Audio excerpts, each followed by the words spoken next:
Ops 2024 इन कर्मचारियों को बड़ा तोहफा मिलेगा, पुरानी पेंशन योजना का लाभ, वित्त विभाग का आदेश जारी। ये रहेंगे नियम। आपको बता दें कि ऑप्स में हर साल 2 बार महंगाई भत्ता भी बढ़कर मिलता है। पेंशन पाने वाले सरकारी कर्मचारी की मौत होने पर उसके परिवार के पेंशन दिए जाना भी ओपीएस में शामिल है। कर्मचारी की मौत होने पर उसके परिवार हिमाचल प्रदेश के सरकारी कर्मचारियों के लिए राहत भरी खबर है। ओल्ड पेंशन स्कीम अनुबंध अवधि के कारण जिन कर्मचारियों की 10 साल की नियमित सेवा पूरी न हुई हो, उन्हें अब ओपीएस का लाभ मिलेगा। सुप्रीम कोर्ट के आदेश के बाद अब राज्य सरकार के वित्त विभाग के प्रधान सचिव देवेश कुमार ने इस संबंध में कार्यालय आदेश जारी किया है।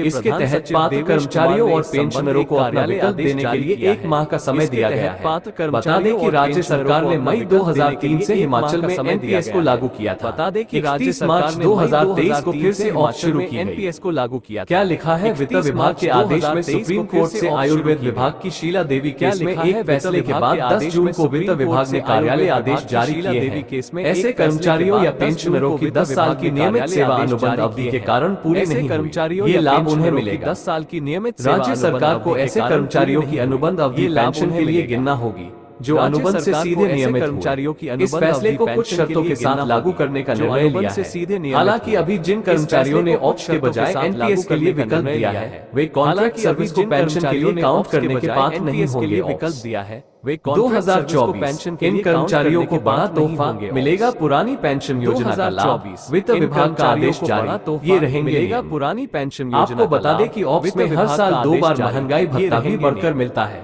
पेंशन पाने वाले सरकारी कर्मचारी की मौत होने पर उसके परिवार के पेंशन दिए जाना भी ओपीएस में शामिल है। सरकारी कर्मचारी की मौत होने पर उसके परिवार हिमाचल प्रदेश के सरकारी कर्मचारियों के लिए राहत भरी खबर है। ओल्ड पेंशन स्कीम अनुबंध अवधि के कारण जिन कर्मचारियों की 10 साल की नियमित सेवा पूरी न हुई हो, उन्हें अब ओपीएस का लाभ मिलेगा। सुप्रीम कोर्ट के आदेश के बाद अब राज्य सरकार के वित्त विभाग के प्रधान सचिव देवेश कुमार ने इस संबंध में कार्यालय आदेश जारी किया है। इसके तहत पात्र कर्मचारियों और पेंशनरों को अपना देने के लिए 1 माह का समय दिया गया है। बता दें कि राज्य सरकार ने मई 2003 से हिमाचल में एनपीएस को लागू किया था। बता दें कि 31 मार्च 2023 को फिर से ऑप्स शुरू की एनपीएस को लागू किया। क्या लिखा है वित्त विभाग के आदेश में? सुप्रीम कोर्ट से आयुर्वेद विभाग की शीला देवी केस में एक फैसले के बाद 10 जून को वित्त विभाग ने कार्यालय आदेश जारी किए हैं। ऐसे कर्मचारियों या पेंशनरों की 10 साल की नियमित सेवा अनुबंध अवधि के कारण पूरी नहीं हुई, ये लाभ उन्हें मिलेगा। 10 साल की नियमित राज्य सरकार को ऐसे कर्मचारियों की अनुबंध अवधि पेंशन के लिए गिनना होगी जो अनुबंध से सीधे नियमित कर्मचारियों की। इस फैसले को कुछ शर्तों के साथ लागू करने का निर्णय लिया है। हालांकि अभी जिन कर्मचारियों ने ऑप्स के बजाय एनपीएस के लिए विकल्प दिया है, वे कॉन्ट्रैक्ट सर्विस को पेंशन के लिए काउंट करने के पात्र नहीं होंगे। ये रहेंगे नियम। अनुबंध अवधि के कारण जिन कर्मचारियों की 10 साल की नियमित सेवा पूरी न हुई हो, उन्हें अब ओपीएस का लाभ मिलेगा। हालांकि इसका लाभ केवल उन्हीं अनुबंध कर्मचारियों को मिलेगा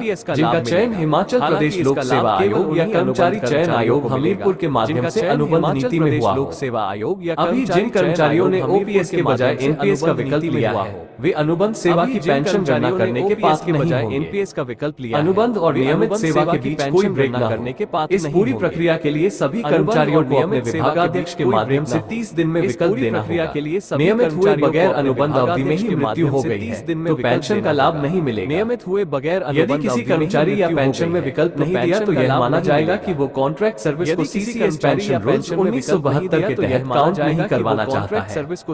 यदि रेगुलर होने के बाद कर्मचारियों की मृत्यु हो गई है तो परिवार के सदस्य को नियमानुसार फैमिली पेंशन लगेगी। कर्मचारियों की मृत्यु हो यदि बिना रेगुलर हुए अनुबंध अवधि में ही मृत्यु हो गई है तो पेंशन का लाभ नहीं मिलेगा। यह विकल्प मिलने के बाद संबंधित विभाग की कंपीटेंट अथॉरिटी कॉन्ट्रैक्ट सर्विस को काउंट कर इस बारे में एक ऑर्डर पास करेगी, जिसे संबंधित कर्मचारियों की सर्विस बुक में भी अटैच किया जाएगा। ऑर्डर पास करेगी। जानिए क्या अंतर है ऑप्स और एनपीएस में। ऑप्स में सरकारी कर्मचारी के रिटायर होने के बाद आखिरी मूल वेतन और महंगाई भत्ते की आधी रकम बतौर पेंशन ताउम्र सरकार के राजकोष से दी जाती है। ऑप्स में हर साल 2 बार महंगाई भत्ता भी बढ़कर मिलता है। पेंशन पाने वाले सरकारी कर्मचारी की मौत होने पर उसके परिवार के पेंशन दिए जाना भी ओपीएस में शामिल है। कर्मचारी की मौत नई पेंशन योजना के तहत सरकारी कर्मचारी को अपनी पेंशन में मूल वेतन का 10% देना होता है और इसमें राज्य सरकार केवल 14% का ही योगदान देती है। देना होता है और में कर्मचारियों को रिटायरमेंट के बाद 20 लाख रुपए तक की ग्रेच्युटी मिलती है। ओपीएस में कर्मचारियों के लिए 6 महीने के बाद मिलने वाला महंगाई भत्ता लागू किया जाता है। पेंशन कमीशन के लागू होने पर पेंशन रिवाइज होने का फायदा भी रिटायर कर्मचारी को मिलता है। कमीशन के लागू होने पर एनपीएस में रिटायरमेंट के समय ग्रेच्युटी का कोई स्थायी प्रावधान नहीं है। न्यू पेंशन स्कीम एनपीएस में 6 महीने के उपरांत मिलने वाला महंगाई भत्ता लागू नहीं होता है। नई पेंशन स्कीम के तहत सेवानिवृत्ति पर पेंशन पाने के लिए एनपीएस फंड का 40% निवेश करना होता है। सेवानिवृत्ति के बाद निश्चित पेंशन की गारंटी नहीं होती। निवेश करना होता है। एनपीएस शेयर बाजार पर आधारित निश्चित पेंशन, इसमें महंगाई भत्ते का प्रावधान शामिल नहीं है। एनपीएस में सेवा के दौरान कर्मचारी की मृत्यु होने पर उनके परिजनों को कुल वेतन का 50% पेंशन के तौर पर देने का प्रावधान है। उनके परिजनों के विपरीत नई पेंशन स्कीम में रिटायरमेंट पर शेयर बाजार के अनुसार जो भी पैसा मिलेगा आपको उस पर टैक्स देना होता है।